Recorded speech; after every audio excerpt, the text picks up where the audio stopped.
You are listening to Wild HOA Situations. I learned what Tau on site means in a snowstorm. Your ice is the problem, and you are fixing it. Tiffany Hall screamed that sentence at me from the sidewalk in front of my house, pointing at the downspout extension I had installed 2 days earlier. She was holding a clipboard with a violation notice, and behind her I could see a tow truck idling at the corner. It was 6:45 in the morning, the sun was just coming up over the snowbanks, and I had not even finished my coffee. I live in Santa Clarita, California, in a place called Stonehaven Estates Association, where the board calls everything a winter emergency hazard. I am a network engineer, and I understand access logs and audit trails, so when Tiffany told me my temporary downspout extension was an unapproved modification and a winter obstruction, I knew she was reaching. The extension was a 6-foot plastic tube that directed runoff away from the foundation so it would not freeze into a sheet across my driveway. It was not blocking the sidewalk. It was not touching HOA property. It was doing exactly what it was supposed to do. Tiffany did not care. She said, "This conversation is not a debate, it is a directive. You remove that tube by noon or I am fining you $200 and calling a TOW for obstruction of emergency snow removal access." I said, "The tube is not obstructing anything. The sidewalk is clear. The driveway is clear. What emergency access are you talking about?" She tapped the clipboard. The Stonehaven winter rules say any modification to exterior drainage during winter months requires board approval. You did not get approval. That makes it a violation. And the fact that it is creating runoff onto the street means it is a hazard. I looked at the extension. The runoff was going into the gutter, not onto the street. I said, "It is draining into the gutter. That is what gutters are for." Tiffany smiled, but it was not a friendly smile. She said, "I have a contractor report that says otherwise, and I have the authority to enforce winter safety rules as the record's custodian. So you have until noon."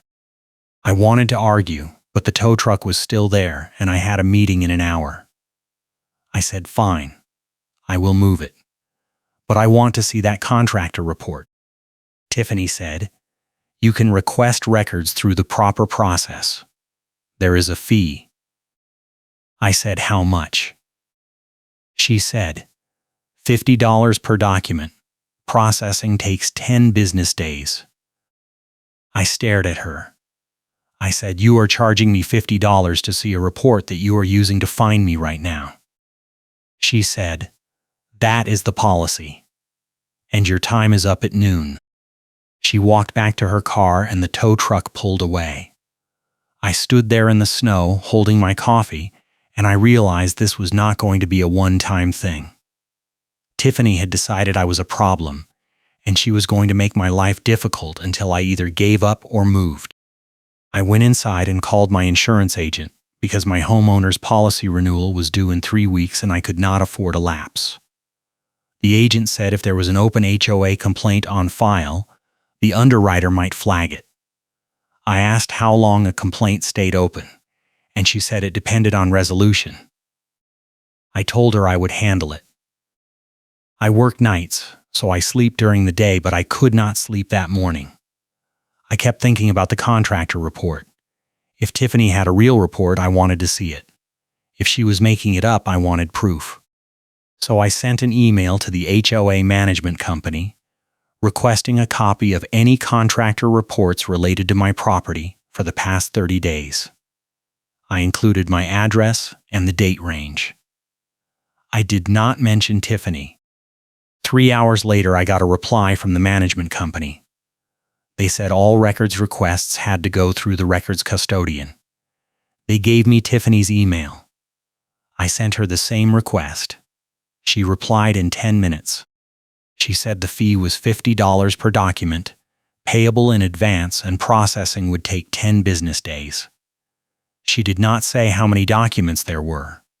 She did not say if the report even existed. I paid the $50 with a credit card because I wanted a paper trail. I took a screenshot of the payment confirmation in the email chain. Then I went outside and moved the downspout extension so it was draining onto my own property, away from the street. I took pictures of the new setup from 4 angles. I sent them to Tiffany with a timestamp and a note that said, "Extension relocated as requested. Please confirm compliance." She did not reply.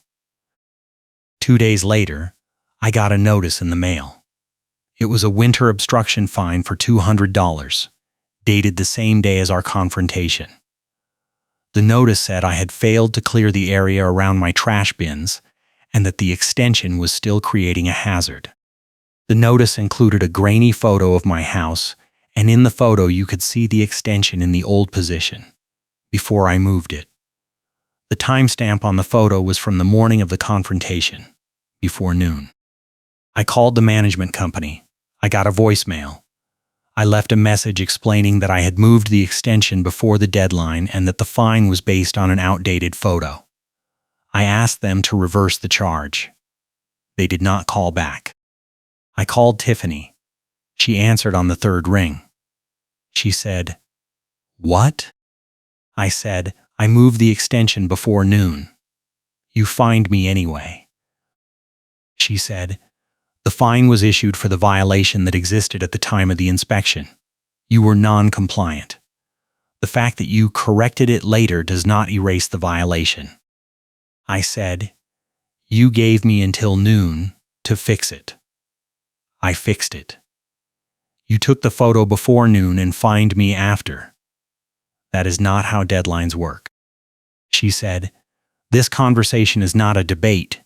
It is a directive. The fine stands. You can appeal at the next board meeting."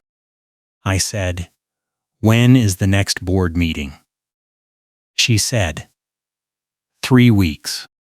I said, "My insurance renewal is in 3 weeks. I cannot have an open complaint." She said, "Then you should have followed the rules." She hung up. I sat there for a minute, staring at the notice. Then I did what I always do when something does not make sense.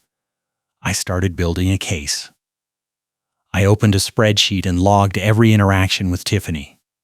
I included dates, times, subjects, and outcomes. I attached screenshots and photos. I labeled everything. I made a folder on my desktop and called it Stonehaven Evidence. That night I went to the Stonehaven website and downloaded the Winter Rules document. It was a 23-page PDF with highlighted sections and sticky notes in the margins. One of the sticky notes said, "Enforcement priority, drainage and snow storage." Another said, "Preferred contractor, Summit Snow Services." I took screenshots of both. I searched for Summit Snow Services online. They had a website with a contact form and a testimonials page. One of the testimonials was from Stonehaven Estates Association, signed by Tiffany Hall. It said, "Summit Snow Services understands our enforcement priorities and always delivers detailed reports." I took a screenshot. The next morning, I called Summit Snow Services. A man answered and said, "Summit, this is Derek." I said, "Hi, my name is Eric. I live in Stonehaven Estates, and I am trying to get a copy of a contractor report that was filed about my property. Can you help me with that?" Derek said, "We do not give out reports directly. You have to go through the HOA." I said, "I tried.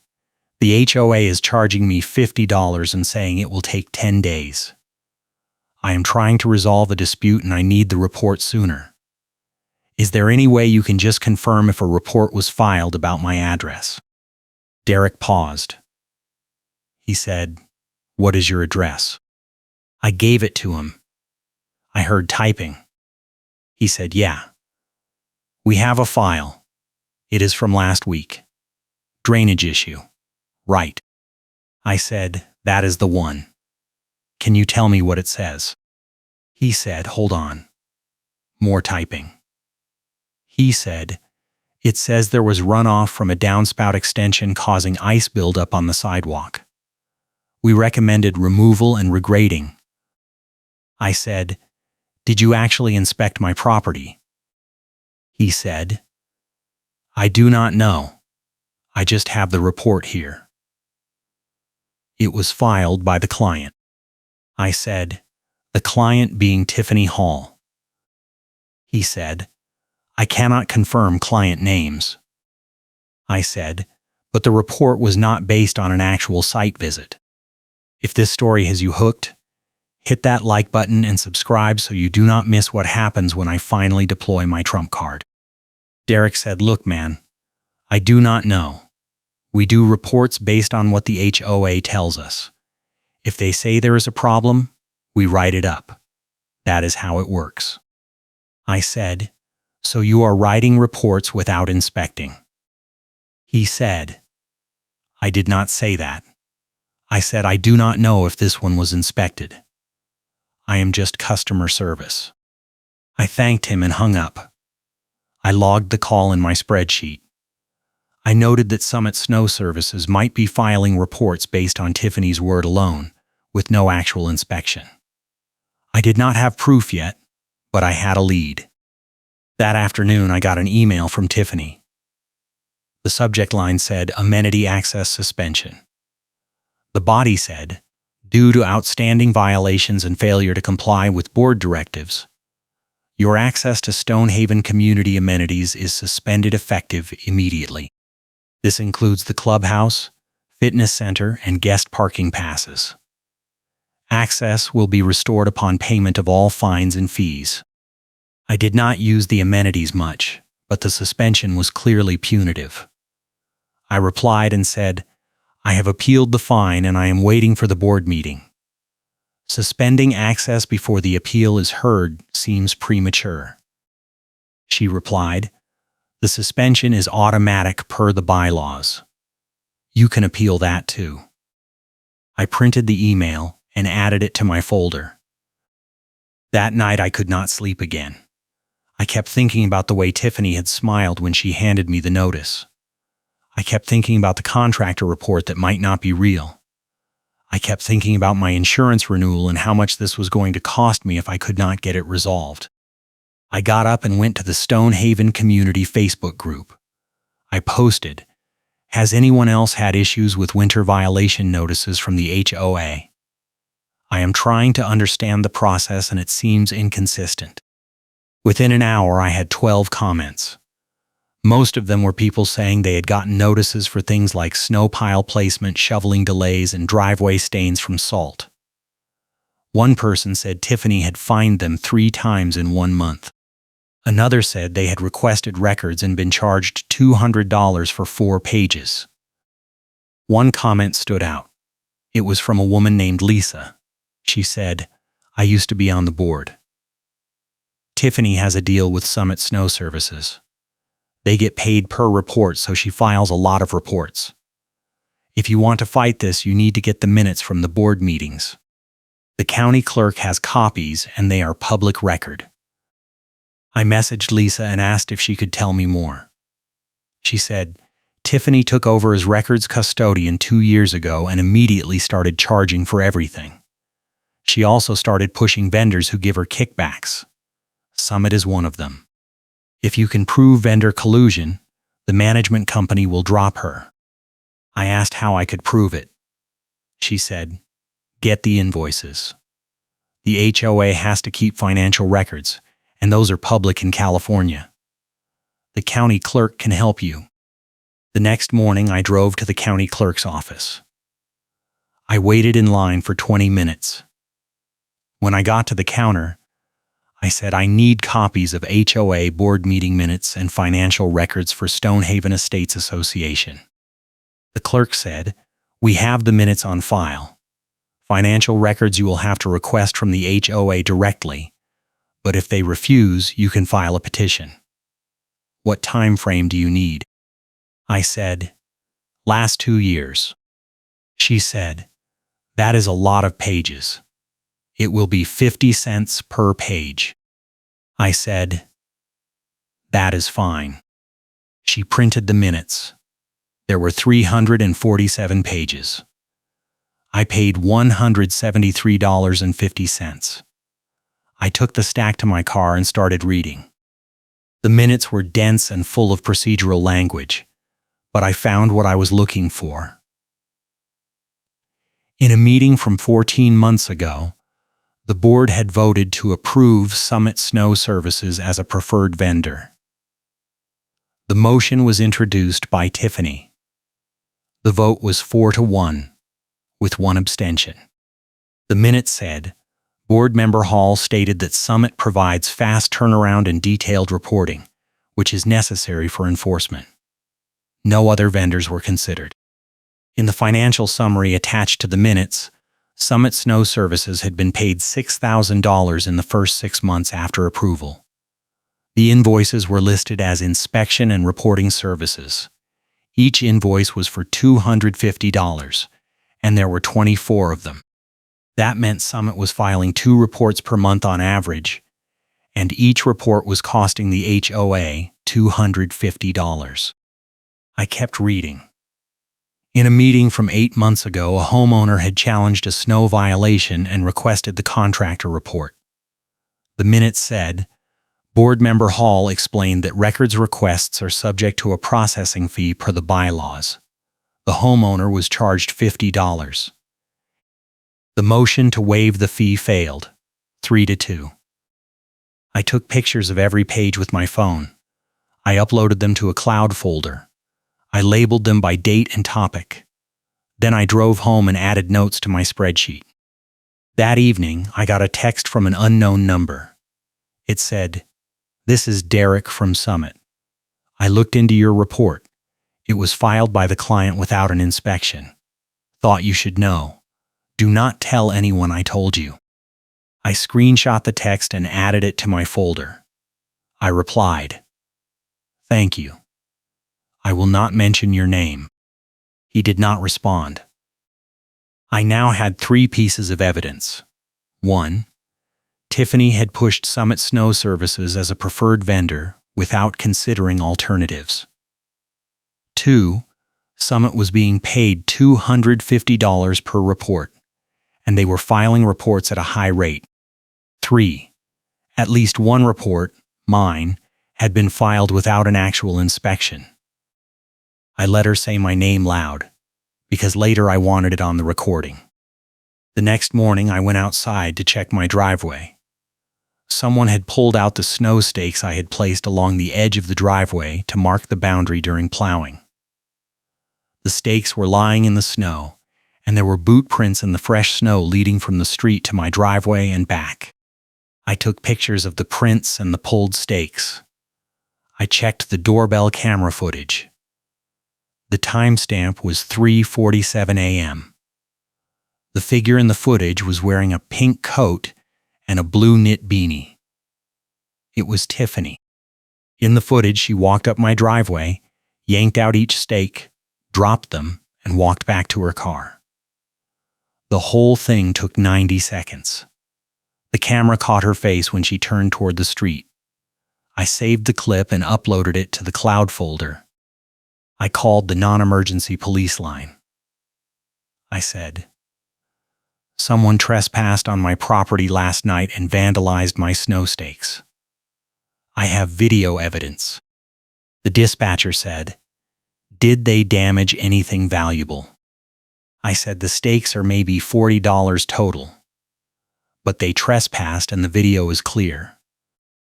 She said, "You can file a report online or come to the station.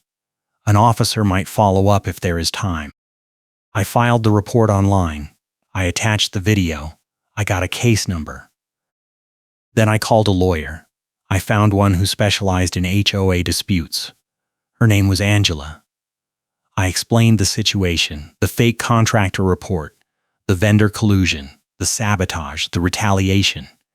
She listened without interrupting. When I finished, she said, "You have a strong case for harassment and improper enforcement. The video of her pulling your stakes is trespassing and vandalism. The vendor collusion is a breach of fiduciary duty, and the records fees are excessive under California law. I can send a demand letter to the HOA management company and the board." It will cost you a flat fee of $1,500. I said, "What will the letter say?" She said, "It will demand that they reverse all fines, refund your records fees, remove Tiffany from any enforcement role involving your property, and stop all retaliation. If they do not comply, we can file a lawsuit. Most HOAs settle before it gets that far." I said, "Do it." Angela drafted the letter. She sent me a copy before mailing it. The letter was 4 pages and included attachments, the doorbell video, the text from Derek, the meeting minutes, the photos of the fake contractor report timeline, and the police report case number.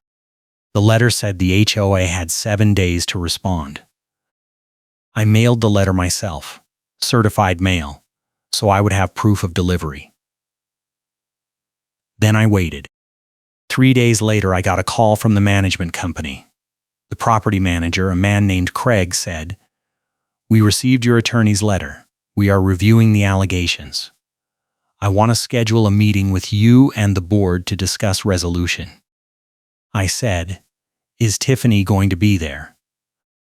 He said, "She is a board member, so yes." I said, "I want the meeting recorded." He said, "That is not standard practice." I said, "Then I am bringing my attorney." He paused. He said, "Let me talk to the board. I will call you back." He called back 2 hours later. He said, "The board has agreed to an informal meeting without recording, but they are willing to discuss the issues you raised. The meeting is tomorrow at 6 p.m. at the clubhouse." I said, "I will be there." The next evening, I drove to the clubhouse. It was a small building at the center of the neighborhood, with a parking lot that had been plowed but was still icy. I parked and walked inside. Craig was waiting in the lobby. He was in his 40s, wearing a suit, and he looked tired. He shook my hand and said, "Thanks for coming. We want to resolve this." He led me to a conference room. Tiffany was already sitting at the table, along with 2 other board members I did not recognize. Tiffany had a ring binder in front of her, full of highlighted pages. She did not look at me when I sat down. Craig said, "Let us start with the contractor report issue. Eric, you have alleged that the report was filed without an inspection. Do you have evidence of that?" I said yes. "I have a text from Summit Snow Services confirming the report was filed by the client without an inspection. I also have meeting minutes showing that Summit is paid $250 per report and that Tiffany pushed them as a preferred vendor without considering alternatives." I slid copies of the text and the minutes across the table. Craig picked them up and read them. Tiffany said, "That text is hearsay, and the minutes do not prove anything. Summit is a qualified vendor and we chose them because they provide good service." I said, "You chose them because they file reports based on your word. You told them there was runoff, they wrote it up, and you fined me. That is vendor collusion." Tiffany said, "That is not collusion. That is efficiency. We do not have time to inspect every property ourselves. We rely on vendor reports." I said, "But the vendor did not inspect either. You made it up." She leaned forward and said, "I did not make anything up. I saw the runoff myself. The report reflects what I observed." I said, "Then why did you charge me $50 to see the report if you were so confident it was accurate?" She said, "Because that is the policy." Craig raised his hand. He said, "Let us move on to the video. Eric, you have alleged that Tiffany trespassed on your property and removed your snow stakes. Can you show us the video?" I pulled out my phone and played the clip. The room was silent. In the video, Tiffany walked up the driveway, pulled out the stakes, and walked away. Her face was visible when she turned toward the street. The timestamp was clear. When the video ended, Craig said, "Tiffany, is that you in the video?" Tiffany said, "I was inspecting the property for compliance. The stakes were not approved, and they were creating a hazard for snow removal equipment. I removed them as part of my enforcement duties." I said, "You removed them at 3:47 in the morning without notifying me and without any prior notice. That is trespassing and vandalism." Tiffany said, "I have the authority to enforce the rules. The stakes were a violation." I said, "Show me the rule." She opened the binder and flipped to a highlighted section. She said, "Section 12, subsection C. No unapproved markers, posts, or structures may be placed within 10 feet of the street without board approval." I said, "Snow stakes are not structures. They are temporary safety markers. And they were not within 10 feet of the street. They were marking my driveway edge." Tiffany said, "I interpreted them as structures, and my interpretation is final under the enforcement guidelines." I said, "Your interpretation is final. That is what you are going with." She said, "Yes." I looked at Craig. I said, "She just admitted on the record that she interprets the rules however she wants and enforces them without oversight. That is exactly the problem." Craig said, "I hear you. Let us take a break." He stood up and motioned for the other board members to follow him. They left the room. Tiffany and I sat there in silence. She did not look at me. She just stared at the binder. After 5 minutes, Craig came back alone. He sat down and said, "Here is what the board is willing to offer. We will reverse the $200 fine. We will refund your $50 records fee. And we will remove Tiffany from enforcement duties related to your property going forward. But we will not admit any wrongdoing, and we will not take action against Tiffany as a board member." I said, "What about the vendor collusion? What about the retaliation? What about the fact that she trespassed on my property and vandalized my stakes?" Craig said, "We are not addressing those issues. This is a settlement offer. Take it or leave it." I said, "I want it in writing, and I want it recorded in the board minutes." He said, "We can put it in writing. The minutes will reflect that a settlement was reached." I said, "The minutes need to say why. They need to say that the fine was improper, that the contractor report was filed without an inspection, and that Tiffany is barred from enforcing rules against me." Craig said, "I cannot promise that. The board controls what goes in the minutes." I stood up. I said, "Then we are done here. My attorney will file a lawsuit." I walked out. I got in my car and drove home. I was shaking. The next morning, I got an email from Angela, my attorney. She said, "I just received a call from the HOA's attorney. They want to settle. They are offering full reversal of fines, refund of all records fees, a no-contact directive barring Tiffany from contacting you directly, and an agreement that all future enforcement actions will go through the management company. They are also offering a payment of $500 for your attorney fees. The settlement will be recorded in the minutes with language stating that the enforcement actions were improper and that the board is implementing new vendor oversight procedures." I called Angela. I said, "Is this real?" She said yes. Their attorney saw the evidence and advised them to settle. The video of Tiffany pulling your stakes was the breaking point. That is trespassing and vandalism, and they do not want it in court. I said, "What about the vendor collusion?" She said, "The settlement does not specifically address it, but the vendor oversight language is their way of admitting it was a problem. They are covering themselves." I said, "What do I need to do?" She said, "Sign the settlement agreement. I will send it to you. Once both sides sign, it is binding." I signed it that afternoon. Angela filed it with the management company.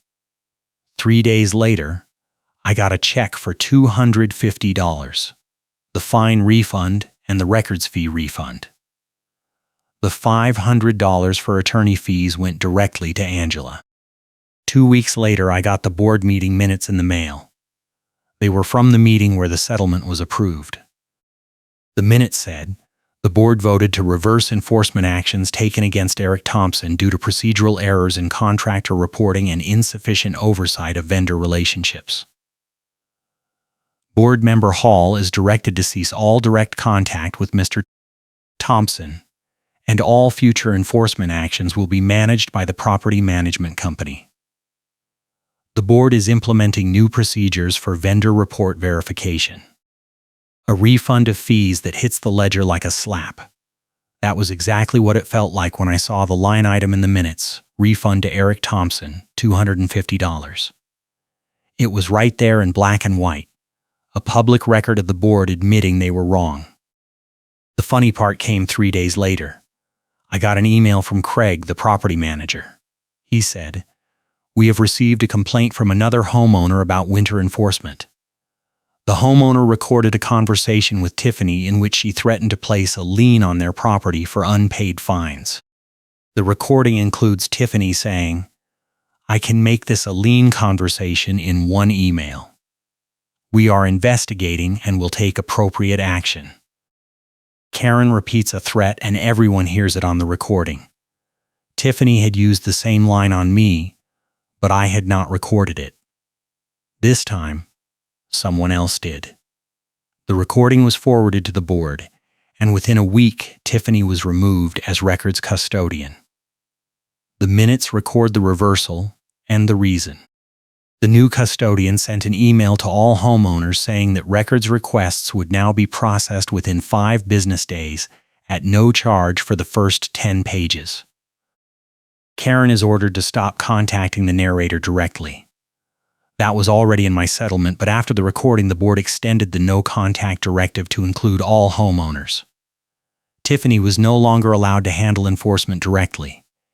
Everything had to go through Craig. I did not see Tiffany again until 3 months later.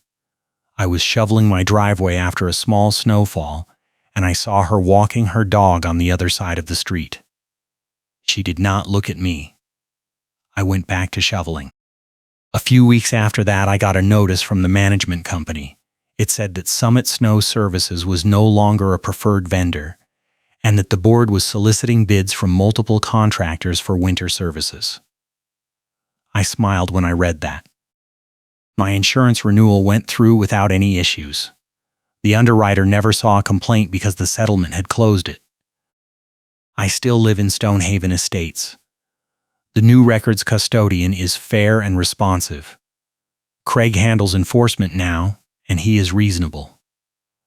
The winter rules are still strict, but they are applied evenly. I kept all the evidence in the cloud folder. I kept the doorbell video, the meeting minutes, the settlement agreement, and the refund check. I labeled everything and backed it up. I told myself I would never need it again, but I wanted it just in case. One evening, I was sitting on my porch, drinking coffee and watching the snow melt, and I thought about the moment when Tiffany said, "This conversation is not a debate, it is a directive." She had said it twice, and both times she was wrong. The second time, someone recorded it, and that recording ended her role as records custodian. I thought about the tow strap hook clanking against metal. I never heard that sound, because the tow driver never hooked my car. I showed him the settlement agreement and the email from Craig before he could start, and he refused to tow me. He said, "If the HOA is under a settlement, I am not touching this." He drove away. I thought about the city clerk who explained which documents are public record. Lisa had told me to go to the county clerk, and that advice saved me. Without those meeting minutes, I would not have had proof of the vendor collusion. Without proof, I would not have had leverage. Without leverage, Tiffany would still be in charge. I thought about the minutes being edited after the meeting and the original file being recovered. That happened once, early in the investigation. Craig had sent me a copy of the minutes from a meeting where Tiffany had introduced the Summit Snow Services motion. In the version he sent, the vote was unanimous. But when I got the official copy from the county clerk, it showed the vote was 4-1 with one abstention. Someone had edited the version on the Stonehaven website. I sent both versions to Angela and she included them in the demand letter. The board never explained the discrepancy, but the settlement language about vendor oversight was their way of admitting it. The final showdown did not happen in a boardroom. It happened at the sidewalk salt pile outside my house. 2 weeks before the settlement, Tiffany had tried one last move. She showed up with a bag of salt and tried to dump it on my driveway while I was recording her. She claimed I had not salted the area properly and that she was correcting a hazard. I told her to stop. She kept pouring. I said, "I am recording this." She looked up, saw my phone, and stopped. She walked back to her car and drove away. I sent the video to Craig and to Angela. That was the day the HOA's attorney called and said they wanted to settle. I never told Tiffany that I had my attorney send a demand letter with attachments that forces the HOA to respond. I let her find out when the board's attorney called her. I wanted her to be surprised. I wanted her to know that she had lost. Looking back, the hardest part was not the confrontation or the fine or the sabotage.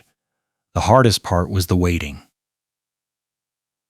Waiting for the records, waiting for the lawyer, waiting for the settlement, waiting to see if the board would actually follow through. I am rebuilding after a move and I cannot take more disruption. I had told Angela that in our first call, and it was true. I had just moved to Stonehaven 6 months earlier, and I was still unpacking boxes. I did not have the energy for a long fight. But I also did not have the option to back down. If I had let Tiffany win, she would have kept coming after me. The fine would have become a lien. The lien would have affected my insurance. The insurance lapse would have cost me thousands. So I fought, even though I was tired. The evidence that saved me was not just the doorbell video or the meeting minutes. It was the gate system vendor report proving the lockout was intentional configuration. That was the second piece of evidence I found, after the snow stakes video. Tiffany had tried to lock me out of the community gate system 3 weeks into the conflict. My access card stopped working one morning. I called Craig, and he said it was a system error. I did not believe him. I called the gate vendor, a company called Secure Access. I asked them to check the logs. The technician said, "Your card was disabled manually on March 15th at 9:32 a.m. I asked who disabled it. He said, "The client." I asked him to send me a report. He did. The report showed that Tiffany had logged into the system and disabled my card. I showed the tow driver the proof before the hook goes on and he refuses. That was the moment when I knew I had her. The driver saw the gate vendor report and the doorbell video, and he said, "This is retaliation. I am not towing you." He left, and I called Angela. She added the gate lockout to the demand letter. The board's attorney saw it and advised them to settle immediately. One more thing. A ring binder full of highlighted winter rules Karen calls the standard. Tiffany carried that binder everywhere. She called it the standard, as if it were the Bible. She would open it during arguments and point to highlighted sections. She used it to justify every fine, every notice, every threat. But the binder was not official. The official rules were on the Stonehaven website, and they did not match the binder. The binder had extra notes in the margins, extra clauses that were not in the original document. When I pointed that out to Craig, He said the binder was Tiffany's personal reference and not binding. I asked why she was using it to enforce rules. He did not answer. That discrepancy became part of the settlement language. The board agreed to publish a single official version of the winter rules and remove all unofficial copies from circulation. Tiffany's binder was taken out of service. I still see my snow contractor around the neighborhood. His name is Mike, and he runs a small company called Precision Snow. He was there the day Tiffany threatened him. She told him that if he continued working for me, she would have Summit Snow Services file a complaint against his license. Mike called his supervisor on speaker. The supervisor said, "If the HOA has a problem with our work, they can file a formal complaint. Otherwise, we are completing the job." Tiffany walked away. Mike finished plowing my driveway and refused to charge me for that day. He said, "That woman is a piece of work." I thanked him and gave him a good review online. That was the second set piece. The first was the driveway stake sabotage, when Tiffany yanked out my stakes at 3:47 in the morning. The second was the vendor intimidation, when she threatened Mike in front of me and he put his supervisor on speaker. Both moments were turning points. The first gave me video evidence of trespassing. The second gave me a witness who was willing to confirm her behavior. Without those two moments, the settlement might not have happened. I keep the settlement agreement in a drawer in my kitchen. I have not looked at it in months, but I know it is there. It is a reminder that sometimes the rules can work, if you have proof and patience. It is also a reminder that people like Tiffany exist, and they will keep pushing until someone pushes back. I hope your HOA stays reasonable.